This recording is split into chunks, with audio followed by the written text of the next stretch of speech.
মোৰ মা ঢুকাইছিল যোৱা বছৰৰ শিৱৰাত্ৰিৰ দিনাখন। সেইদিনাখন মোৰ লখিমপুৰত শ্ব' চলি আছিলে। 4:20 মা ঢুকাইছে, মোলৈ খবৰ দিছে মা ঢুকালে, কিন্তু সেই সময়ত মই আহিব পৰা নাছিলোঁ।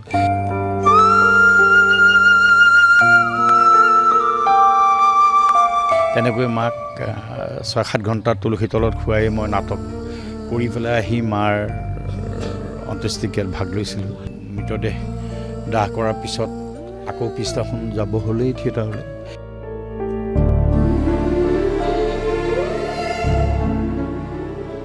মোৰ এতিয়াও মনত আছে, মই মাৰ মৃত্যু আচলতে কান্দিবলৈ সময় নাপালোঁ। মই এতিয়াও নাপালোঁ, এতিয়ালৈকে মই কান্দিবলৈ সময় নাপালোঁ। কোনো মৃত্যুৱে আমাক মানসিকভাৱে আঘাত দিব পাৰে, কিন্তু পৃথিৱী স্তব্ধ নহয়।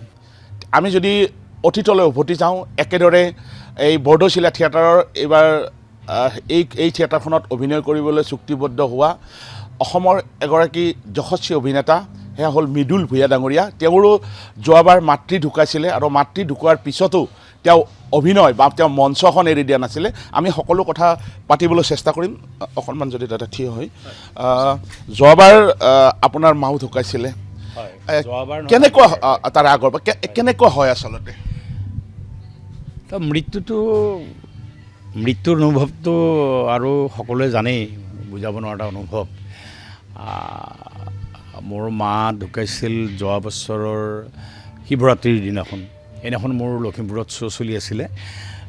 4:20 মা ঢুকাইছে, মোলৈ খবৰ দিছে মা ঢুকালে, কিন্তু সেই সময়ত মই আহিব পৰা নাছিলোঁ। মই কৈছিলোঁ যে ঠিকে আছে ভাইটিহঁতক, যে মাটো ঢুকাল, মৃত্যুটো সত্যই আৰু মা তুলসী তলতে এইকণ সময় শুৱাই থ'ব লাগিব। গতিকে মই নাটক কৰি প্ৰায় 6-7 ঘণ্টাৰ পিছত মানে আহিব পৰা হৈছোঁ। তেতিয়ালৈকে মাক তুলসী তলতে শুৱাই থৈ দিছিলে। আৰু মোৰ মনত আছে, তেতিয়াও এটোপ-দুটোপ বৰষুণ পৰিছিলে। মাৰ মৃতদেহৰ ওপৰত বৰষুণ পৰি আছিলে অলপ অলপ মই আহি পাওঁতে। গতিকে এই জীৱন এইবিলাকেই। আৰু আমাৰ যিটো নাটকৰ মানুহখিনি, ভ্ৰাম্যমাণ মানুহখিনি এটা সাংঘাতিক ধৰণৰ এইটো এটা যন্ত্ৰণাৰ সময়। কিন্তু যিয়ে নহওক, যন্ত্ৰণা হ'লেও কাৰোবাৰ মৃত্যুত কেতিয়াও কোনো কাৰণতে পৃথিৱী স্তব্ধ হৈ নাযায়, তাৰ প্ৰমাণ বহুতো আছে। গতিকে পৃথিৱী স্তব্ধ হৈ যোৱা নাছিল। তেনেকৈ মাক 6-7 ঘণ্টা তুলসী তলত শুৱাই মই নাটক কৰি পেলাই আহি মাৰ অন্ত্যেষ্টিক্ৰিয়াত ভাগ লৈছিলোঁ। মা জীৱনৰ শ্ৰেষ্ঠ শব্দ মা, আৰু মা ঢুকাইছিলে, সেই সময়ত আপোনাৰ কেনেদৰে সাহস আছিলে জানিব বিচাৰিব। কাৰণ ভৱিষ্যত প্ৰজন্মটো বা যিসকল উঠি আহি আছে তেওঁলোকৰ ক্ষেত্ৰতো তেনেকুৱা ধৰণৰ, ভগৱানে নকৰক তেনেকুৱা ধৰণৰ সমস্যা হ'ব পাৰে। সাহসটো কেনেদৰে আহে আচলতে সেই সময়ত আমাৰ দৰ্শকখিনি সাহস হৈ দেখা দিয়ে। মঞ্চৰ ওপৰত উঠাৰ পিছত তাক কোনোবাকে শক্তি পোৱা হয়। আৰু মই নাটক কৰি থাকোঁতে মোৰ অনুভৱটো এনেকুৱা আছিল, তেতিয়া বৰষুণ দিছিল অলপ অলপ তাতো লখিমপুৰত। তেতিয়া মই ভাবিছিলোঁ মাকটো শুৱাই থৈছে, মাৰ গাত চাগে বৰষুণ পৰিছে। অজস্ৰ চিন্তা মূৰত লৈ নাটক কৰি আছিলোঁ। কিন্তু আমাৰ নাটক চাই সেই মুহূৰ্তত মোৰ মনত আছে, যিহেতু 4:20 মা ঢুকাইছিল, অসমত সকলোৱে গম পাইছিল মা ঢুকাইছিল মোৰ। গতিকে তাৰপিছতো মই নাটক কৰিবলগীয়া হৈছিল, আৰু নাটক কৰিবলৈ মই বাধ্যও। কাৰণ 2000 মানুহ, 2500 মানুহে টিকেট কাটি নাটক চাবলৈ আহিছে, সেই দায়িত্ববোধটো আমি মানিবই লাগিব। তেতিয়া সেই মানুহখিনি কিন্তু মেক্সিমাম মানুহে সেইদিনাখন কান্দিছিলে বহুত।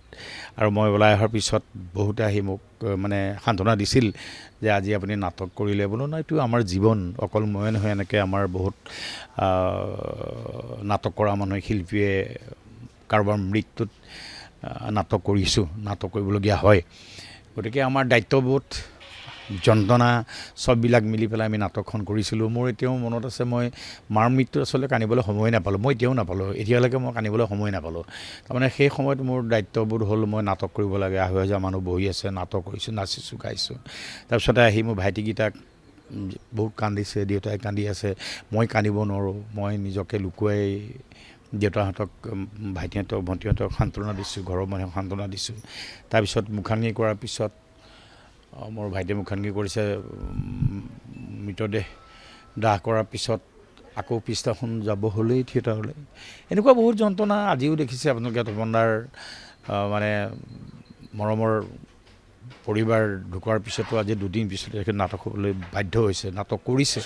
আমি কৰিবই লাগিব, কাৰণ আমাৰ লগত বহুত দায়িত্ব জড়িত হৈ আছে, আহ্বায়ক কমিটি জড়িত হৈ আছে, অসমৰ ৰাইজ জড়িত আছে, বিশেষকৈ প্ৰযোজকৰ গোটেই বছৰটোৰ চিন্তা জড়িত হৈ আছে। গতিকে আমি বাধ্য, আমি কৰোঁ। আৰু ভগৱানৰ এটাই প্ৰাৰ্থনা, আমাৰ দৰে সেই সময়বিলাক যাতে কাৰো জীৱনলৈ নাহক। এখন দীঘলীয়া তালিকা, য'ত নেকি বছৰে বছৰে এনেকুৱা ধৰণৰ ঘটনা ঘটিয়ে থাকে, আপোনালোকে সাহস ল'ব লগা হয়, বা আপোনজন ঢুকোৱাৰ পিছতো আপোনালোকে মঞ্চত অভিনয় কৰিব লগা হয়। যতীন বৰাই হওক বা তপন দাই ইতিমধ্যে সকলোৱে তপন দাৰ দুখত সমভাগী হৈছে, কিন্তু তপন দাই এতিয়া অভিনয় কৰি আছে। সেইটোৱে কৈছোঁ, আমি তাৰমানে পৃথিৱীৰ কোনো মৃত্যুৱে আমাক মানসিকভাৱে আঘাত দিব পাৰে, কিন্তু পৃথিৱী স্তব্ধ নহয়, আমাৰ কাম কেতিয়াও স্তব্ধ নহয়। যিহেতু আমি কাম কৰিবলৈ আহিছোঁ, আৰু কোনেও কেতিয়াও কৈ থৈ নাযায় যে মোৰ মৃত্যুত পৃথিৱীখন স্তব্ধ হওক, মোৰ মৃত্যু হ'লে তেওঁ আৰু কাম নকৰিবি, কোনেও কৈ থৈ নাযায়।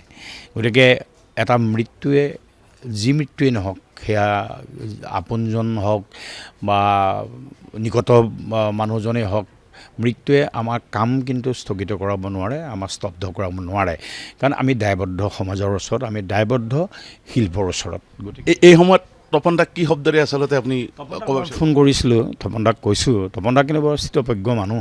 তপন দা মোক কৈছে নাই, উপায় নাই মৃদুল, মই যাম। বোলো তপন দা সাহস গোটাবলৈ ক'বলৈ আমাৰ আচলতে ধৃষ্টতা নাই।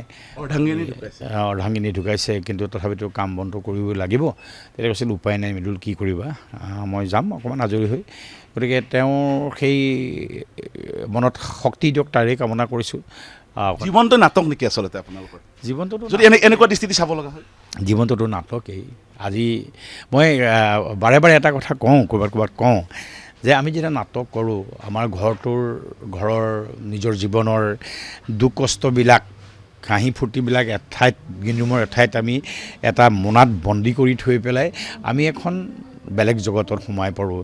আমাৰ জেপত এটা মোবাইল ফোন থাকে, যদি জেপৰ মোবাইল ফোনটোৱে ক'ব নোৱাৰাকৈ যদি আমি গম পাওঁ যে 3-4 বাৰ নাটকৰ সময়ত ৰিং কৰিছে বা কঁপি উঠিছে, তেতিয়া আমাৰ লগে লগে বুকুখন কঁপি উঠে। কাৰণ আমি জানো যে এই সময়ত কোনেও আমাক ফোন নকৰে, কোনেও নকৰে, চাইলেণ্ট কৰি দিয়া থাকে। কিয় কৰিছে ইমানবাৰ ফোন? নাটক কৰি থাকোঁতে একেৰাশীতে কিয় কৰিছে। যেতিয়া ফোনটো নাটক শেষ হোৱাৰ পিছত বা চিনটো শেষ হোৱাৰ পিছত ফোনটো দেখা পাওঁ, ঘৰৰ পৰা 6-7টা ফোন আহিছে, তেতিয়া বুকুখন দূৰ কঁপে। কাৰণ এই সময়তো ফোন নকৰে, কিয় কৰিলে, কাৰোবাৰ কিবা অসুবিধা হৈছে নেকি?